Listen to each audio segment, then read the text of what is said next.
सत्य असेल तेच दिसेल।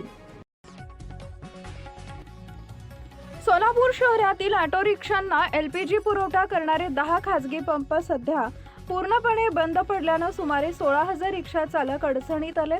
एलपीजीचा पुरवठा पूर्णतः ठप्प झाल्याने हे पंप ओस पडले असून वाहतूक व्यवस्थेवरही त्याचा परिणाम होत आहे। या परिस्थितीची दखल घेत जिल्हाधिकारी कार्तिकेयन यस यांनी राज्य पुरवठा विभागाचे समन्वयक चंद्रकांत डांगे यांच्याशी मंगळवारी दूरध्वनीवरून चर्चा केली आहे। सोलापुरातील रिक्षा चालकांची वाढती अडचण आणि त्यांनी त्यावेळी निदर्शनास आणून दिली आहे।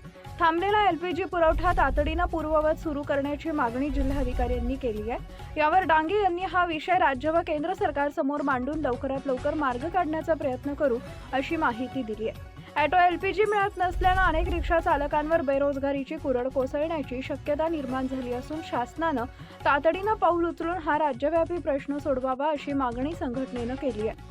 घरगुती गॅस ग्राहकांच्या तक्रारीचं निवारण करण्यासाठी जिल्हा प्रशासनाकडून तक्रार निवारण केंद्र स्थापन करण्यात येत असून पुरवठा विभागाचे कर्मचारी तसेच बीपीसीएल, आयओसीएल व एचपीसीएलचे प्रत्येकी एक प्रतिनिधी नियुक्त करण्यात येणार आहे। नागरिकांनी गॅस संबंधित अडचणींसाठी अन्नधान्य वितरण कार्यालयाच्या 0217 273 1008 या हेल्पलाईन क्रमांकावर संपर्क साधावा असं आवाहनही प्रशासनाकडून करण्यात आलंय।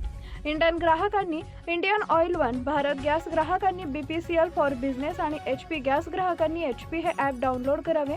संबंधित ॲपमध्ये माहिती भरून आधार फेस आरडी द्वारे प्रमाणीकरण करून ई-केवायसी पूर्ण करता येणार आहे। गॅस बुकिंग नंतर नियोजित वेळेत सिलेंडर घरपोच मिळणार असल्याने नागरिकांनी एजन्सीसमोर रांगा लावू नयेत असंही प्रशासनानं स्पष्ट केलं आहे। Subscribe now and press the bell icon.